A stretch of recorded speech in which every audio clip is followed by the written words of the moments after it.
Bienvenue sur la quotidienne de l'IA, la rubrique du premier site d'information sur l'IA, à savoir ia-info.fr. Aujourd'hui, on va se pencher sur une annonce qui pourrait carrément changer notre façon de faire les courses, l'arrivée de Carrefour sur ChatGPT. Et attention, on ne parle pas juste d'un gadget de plus, non, on parle d'une véritable stratégie qui est en train de dessiner ce que pourrait être le commerce de demain. Alors, pour décortiquer tout ça, on s'appuie sur un super article de Didier Taormina, qui a été publié en avril 2026. On va donc plonger ensemble dans les points clés de cette initiative pour bien tout comprendre. Alors voilà comment on va procéder. 5 grandes étapes, tout simplement. D'abord, on va voir de quoi il retourne. Ensuite, comment ça marche, concrètement. Puis, on va creuser la stratégie de Carrefour, on ouvrira sur ce que ça nous dit du commerce de demain, et on terminera avec le grand pari que ça représente. Allez, on y va! Bon, première partie, les courses par conversation. Et tout part d'une annonce qui a vraiment fait l'effet d'une petite bombe dans le monde de la grande distribution. Alors, retenez bien cette date, le 26 mars 2026. Ce jour-là, il s'est passé quelque chose d'important. Carrefour n'a pas juste sorti une nouvelle appli, non. L'enseigne est devenue le tout premier distributeur alimentaire en Europe à s'intégrer directement à ChatGPT. C'est un coup de pionnier et ça oblige forcément tout le reste du secteur à réagir. Ok, c'est bien beau tout ça, mais concrètement, comment ça marche? Comment est-ce qu'on passe d'une simple conversation à un panier de courses plein à craquer? Allez, on va décortiquer l'expérience ensemble, étape par étape. En fait, c'est assez simple. Ça se passe en 4 temps. D'abord, il faut lier son compte Carrefour à son compte OpenAI. Logique. Ensuite, on discute. On peut lui dire par exemple « Trouve-moi des idées de repas pour la semaine, j'ai un budget de temps ». Et là, l'IA, elle se met au travail. Elle propose des recettes, des produits, et le panier se remplit au fur et à mesure de la conversation. Et une fois que tout est bon, hop, on valide dans le chat GPT et on est redirigé sur carrefour.fr pour payer et choisir la livraison. Plutôt fluide, non? Alors, les premiers tests, qu'est-ce que ça donne? D'un côté, le parcours est super fluide, les conseils sont plutôt bons, c'est pas mal du tout. Mais, il y a un gros mais. Pour l'instant, l'IA ne connaît pas l'historique d'achat. Et ça change tout. Ça veut dire qu'il n'a pas de vraie personnalisation. C'est sûrement le gros point à améliorer pour que ça devienne vraiment révolutionnaire. Bon, maintenant qu'on a vu comment ça marche, creusons un peu la stratégie derrière. Parce qu'il faut bien comprendre que ce n'est pas juste un coup de communication. Non, c'est une démarche qui a été mûrement réfléchie et même, on peut le dire, assez offensive de la part de Carrefour.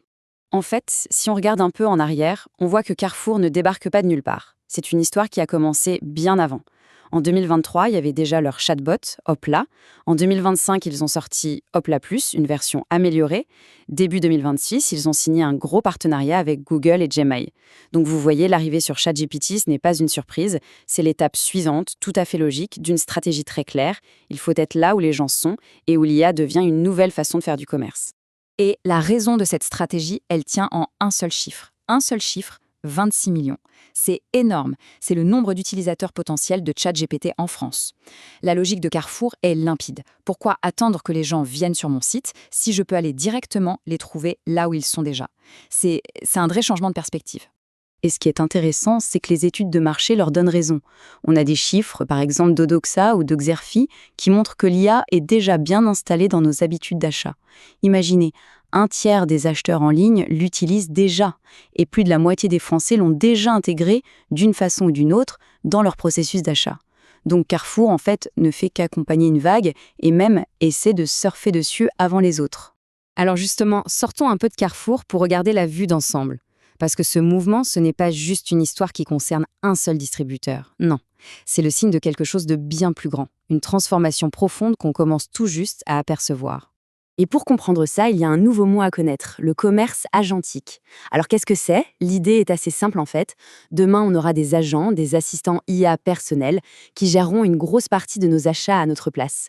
Ils vont chercher les infos, comparer les prix, préparer les paniers, et nous, on n'aura plus qu'à dire oui. C'est ce futur-là que Carrefour vise en prenant position maintenant. Et ce n'est pas de la science-fiction, loin de là. La preuve, c'est que Carrefour n'est pas tout seul sur ce créneau.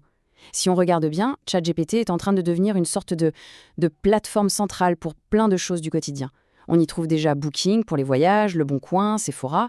Carrefour arrive simplement en premier sur le secteur alimentaire en Europe. Ils plantent leur drapeau. Et tout ça, ça nous amène à notre dernière partie. Parce que cette stratégie, elle est audacieuse, c'est sûr, mais elle n'est pas sans risque. C'est un grand pari sur l'avenir. C'est là qu'on touche au point le plus sensible. En allant sur ChatGPT, Carrefour accepte de donner une partie de la relation client à quelqu'un d'autre, à un tiers. Concrètement, qu'est-ce que ça veut dire? Moins de contrôle, moins de données directes sur les habitudes des clients et surtout, le risque de n'être qu'une option parmi d'autres que l'IA proposera. L'intermédiaire, c'est OpenAI. C'est un choix stratégique vraiment délicat. Donc, pour résumer le dilemme, c'est assez simple. D'un côté, une opportunité en or, toucher des millions de gens, être à la pointe de l'innovation. Et de l'autre, un risque majeur, perdre ce lien direct avec le client et devenir dépendant d'une autre entreprise, OpenAI en l'occurrence.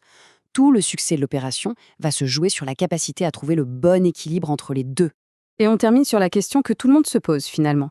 Est-ce qu'on est en train de vivre une vraie révolution de nos habitudes ou est-ce que c'est juste un gadget de plus, un truc à la mode qui sera oublié dans 2 ans? Seul l'avenir nous le dira bien sûr, mais ce qui est certain, c'est que le débat, lui, est bien ouvert. Et voilà, c'est tout pour ce décryptage. Si tout ça vous intéresse et que vous voulez continuer à suivre ces sujets de près, eh bien retrouvez toute l'actualité autour de l'intelligence artificielle sur le portail ia-info.fr. Merci et à très bientôt pour une nouvelle analyse.